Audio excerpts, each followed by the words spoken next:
కర్ణాటక కొత్త ముఖ్యమంత్రిగా ప్రమాణ స్వీకారం చేసిన గంటల వ్యవధిలోనే డీకే శివకుమార్ కీలక నిర్ణయాలతో పాలనలో తనదైన ముద్ర వేశారు. సిద్ధరామయ్య రాజీనామా అనంతరం సీఎంగా బాధ్యతలు చేపట్టిన ఆయన ముఖ్యంగా విద్యార్థులు, యువతను లక్ష్యంగా చేసుకుని వరాల జల్లు కురిపించారు. ఇవాళ బెంగళూరులోని లోక్ భవన్ గ్లాస్ హౌస్లో పార్టీ నేతలు, మత పెద్దల సమక్షంలో నిరాడంబరంగా జరిగిన కార్యక్రమంలో ఆయన సీఎంగా ప్రమాణం చేశారు. అధికారంలోకి వస్తూనే రాష్ట్ర వ్యాప్తంగా విద్యార్థులందరికీ ఉచిత బస్ పాసులు అందిస్తామని తొలి కీలక ప్రకటన చేసి విద్యార్థులకు శుభవార్త అందించారు.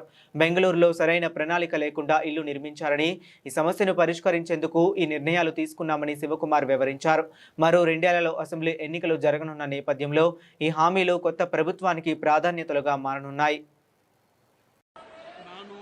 ನಾನು ಡಿ.ಕೆ. ಶಿವಕುಮಾರ್ ಎಂಬ ಹೆಸರಿನಾದ ನಾನು ಕಾನೂನು ಮೂಲಕ ಸ್ಥಾಪಿತವಾದ ಭಾರತದ ಸಂವಿಧಾನ ವಿಷಯದಲ್ಲಿ ನಿಜವಾದ ಶ್ರದ್ಧೆ ಮತ್ತು ನಿಷ್ಠೆಯನ್ನು ಹೊಂದಿರುತ್ತೇನೆಂದು ನಾನು ಭಾರತದ ಸಾರ್ವಭೌಮತ್ವವನ್ನು ಮತ್ತು ಅಖಂಡತೆಯನ್ನು ಎತ್ತಿ ಹಿಡಿಯುತ್ತೇನೆಂದು ಮತ್ತು ಕರ್ನಾಟಕ ರಾಜ್ಯದ ಮುಖ್ಯಮಂತ್ರಿಯಾಗಿ ನನ್ನ ಕರ್ತವ್ಯವನ್ನು ಶ್ರದ್ಧಾಪೂರ್ವಕವಾಗಿ ಮತ್ತು ಅಂತಃಕರಣಪೂರ್ವಕವಾಗಿ ನಿರ್ವಹಿಸುತ್ತೇನೆಂದು ಭಯ ಅಥವಾ ಪಕ್ಷಾತೀತವಲ್ಲದೆ ರಾಗ ದ್ವೇಷವಿಲ್ಲದೆ ಎಲ್ಲ ಬಗೆಯ ಜನರಿಗೆ ಸಂವಿಧಾನಕ್ಕೆ ಮತ್ತು ಕಾನೂನಿಗೆ ಅನುಸಾರವಾಗಿ ನ್ಯಾಯಯುತವಾಗಿ ಮಾಡುತ್ತೇನೆಂದು ನನ್ನ ಅಜ್ಜ ಗಂಗಾಧರಜ್ಜನ ಹೆಸರಿನಲ್ಲಿ ಪ್ರಮಾಣ ಮಾಡುತ್ತೇನೆ.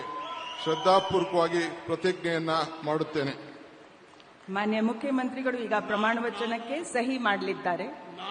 ನಾನು ಡಿ.ಕೆ. ಶಿವಕುಮಾರ್ ಎಂಬ ಹೆಸರಾದ ನಾನು ಕರ್ನಾಟಕ ರಾಜ್ಯದ ಮುಖ್ಯಮಂತ್ರಿಯಾಗಿ ನನ್ನ ಪರ್ಯಾಲೋಚನೆಗೆ ತರಲಾಗುವ ಅಥವಾ ನನಗೆ ತಿಳಿಯದೆ ಬರುವ ಯಾವುದೇ ವಿಷಯವನ್ನ ರಾಜ್ಯದ ಮುಖ್ಯಮಂತ್ರಿಯಾಗಿ ನನ್ನ ಕರ್ತವ್ಯವನ್ನ ಮುಕ್ತ ನಿರ್ವಹಣೆ ಅಗತ್ಯವಾಗುವುದೆಂದು ಸಂದರ್ಭದಲ್ಲಿ